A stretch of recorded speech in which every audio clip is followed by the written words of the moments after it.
Good afternoon. Thank you for joining us for the Rocheport Bridge Open House. For those of you who joined us back in August, I would like to apologize again for the technical difficulties, and we hope the recorded presentation we shared on the website helped answer some of your questions.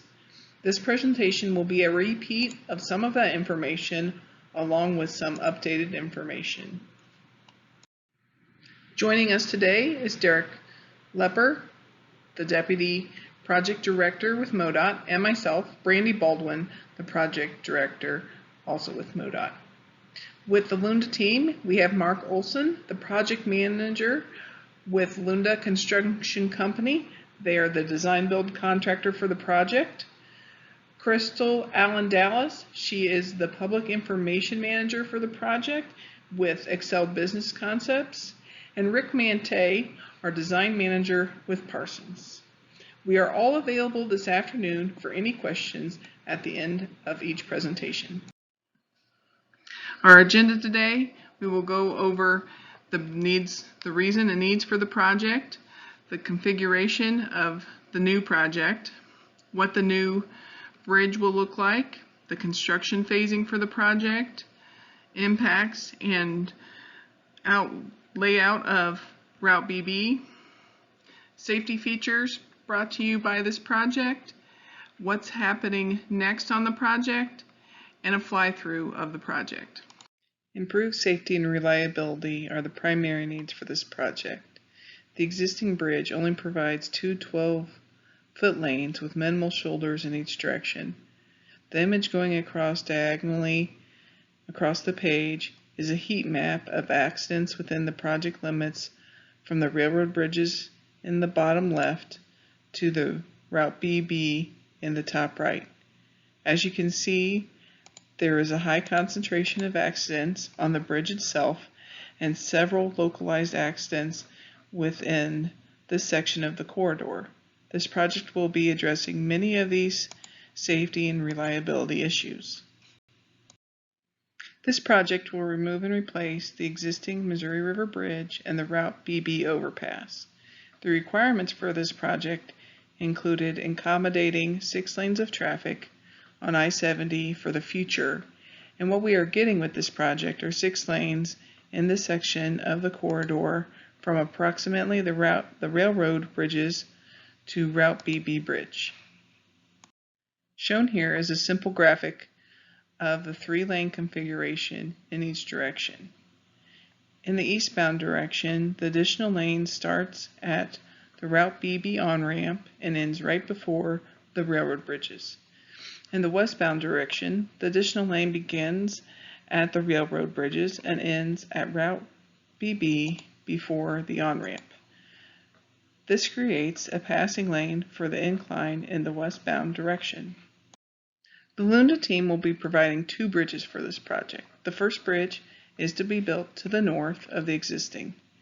Then the existing bridge will be demoed and the second bridge built in its place, taking advantage of the existing alignment. The new bridge will be approximately 3,000 feet in length, which is about the same length of the existing bridge. The bridge includes 14 piers and 2 abutments each. Over the river, the bridge will have steel girders over the 4 main river piers. The remainder of the bridge over the scour hole will have concrete girders. This drawing of the new bridge is looking from the west to the east at the bluff.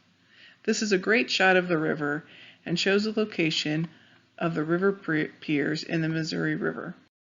This drawing shows a comparison of the existing bridge to the new bridge.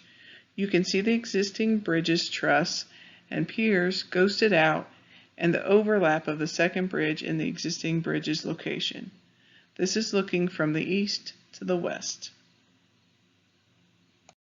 In the first phase, the existing bridge remains in place with traffic on it as we build the first bridge to the north.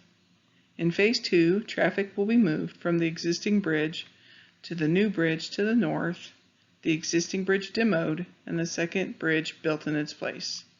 2 lanes of traffic in each direction will be maintained in each phase with minimal disruption of traffic happening with temporary lane closures at night.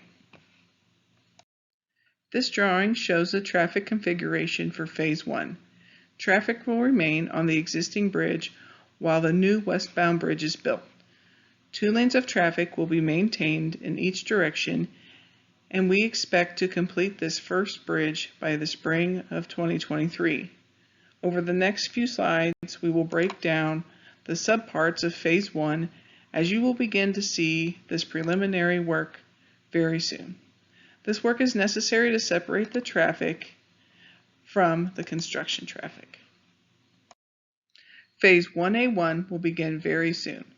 This work will take place overnight from 7 p.m. to 6 a.m. primarily during the week. This work will strengthen the existing shoulders by removing the existing pavement and replacing it with a much thicker pavement. Next, in Phase 1A2, work will move to the median and traffic will be shifted as far north and south as possible. Work in this area may take place during the day or night. However, any lane closures needed will take place only at night. This fills in the median, providing a base course for the final pavement in the full 6-lane configuration and provides the pavement needed for the final shift of traffic in Phase 1A that will separate the construction traffic from the normal highway traffic.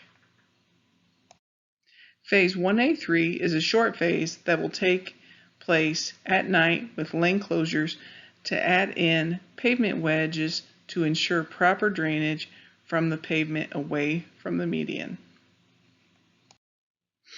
Phase 1A4 is the final phase to separate the traveling public from the construction traffic. The normal highway traffic has been shifted as far south as possible, maintaining the current lane configuration as seen today on the existing bridge. This will help keep the workers safe and keep the traveling public safe by separating the construction traffic away with construction traffic only on and off ramps, providing adequate room for these trucks to pick up speed and slow down before entering or leaving the normal highway traffic. Traffic will remain in place as shown in the previous slide until the new westbound bridge is complete. Then, at the start of Phase 2, traffic will be moved, as shown in this drawing, to the new bridge. The existing bridge will be demoed and the new eastbound bridge built in its place.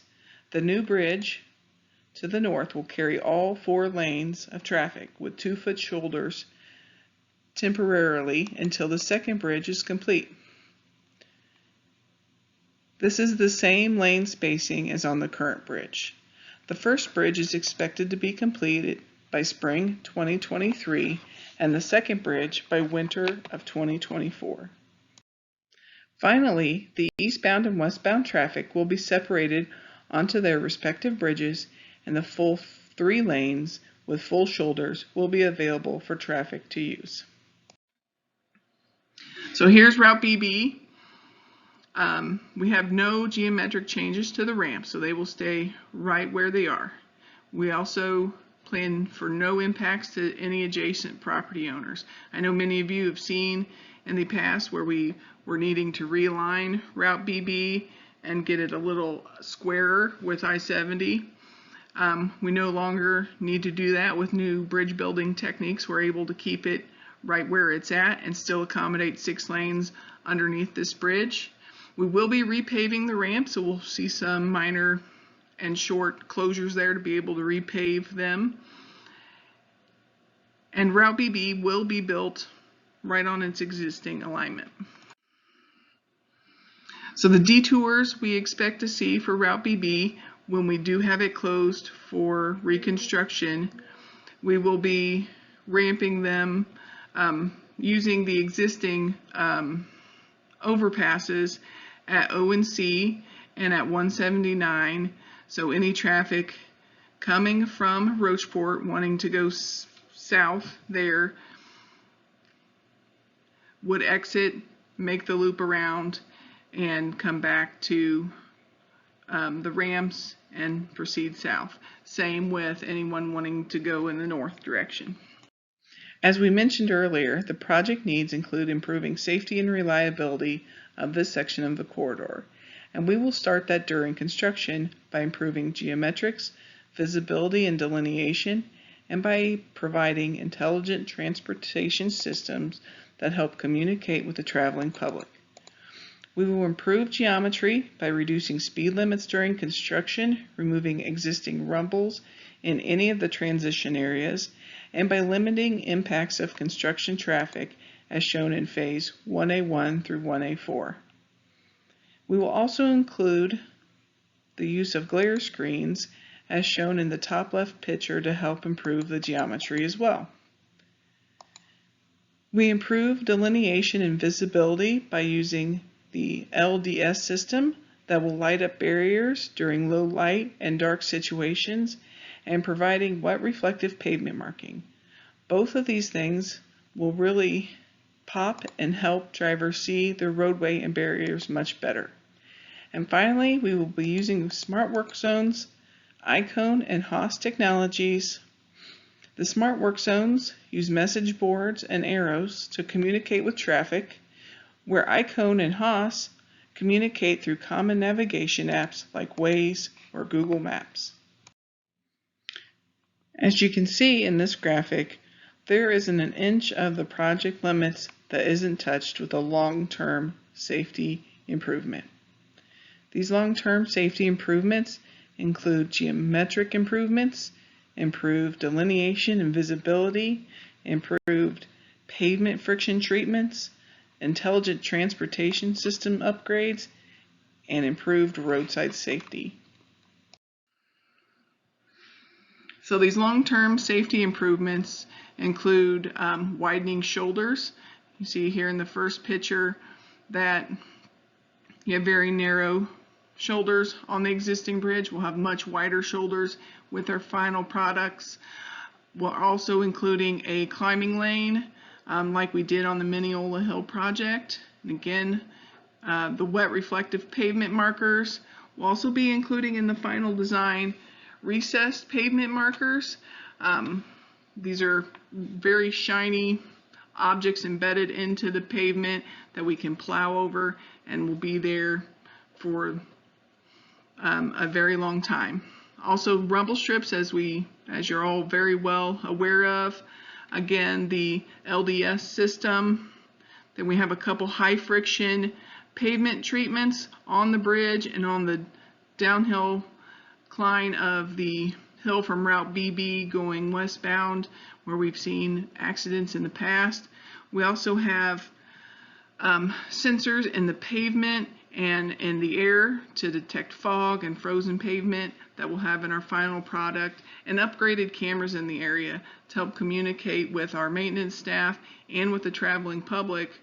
When we do have instances of incidents in the area, we can communicate with all of these folks to help clear things up quickly and help direct the public in any different direction they may need to go to avoid the incidents. And we'll also be upgrading all of the guardrail through the project. The long-term safety improvements provide a significant expected reduction in total crashes and in disabling and fatal crashes. A 41% decrease in total crashes within the project limits really shows us that we have made a huge improvement on the safety and reliability of this section of the corridor. And what we are not able to account for in this analysis is the likely reduction in traffic impacts when we do have incidents in the area due to the availability of the additional lanes and wider shoulders to help clear accidents faster and keep traffic moving. So the next steps of the project include the widening of the pavement west of the existing bridge, as we discussed in previous slides, through phases 1A1 through 1A4, which will strengthen the shoulders and complete the lanes in the median, with this work primarily happening at night. And these are the first steps in gaining access to the river and to help separate the highway traffic from the construction traffic.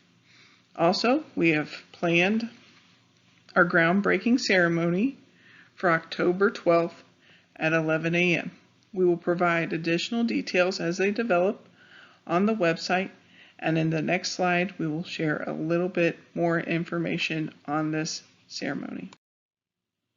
The groundbreaking ceremony for the Rocheport Bridge replacement project will take place at Le Bourgeois Winery on October 12th at 11 a.m.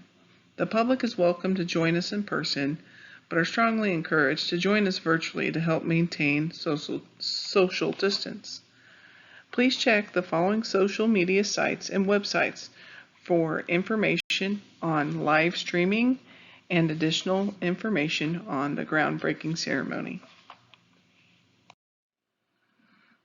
Okay, now we'll open it up for questions. So please place any questions you have and comments in the Q&A pod, and we'll respond to them verbally. And as we answer these questions, we'll be playing a fly-through of the project for your viewing.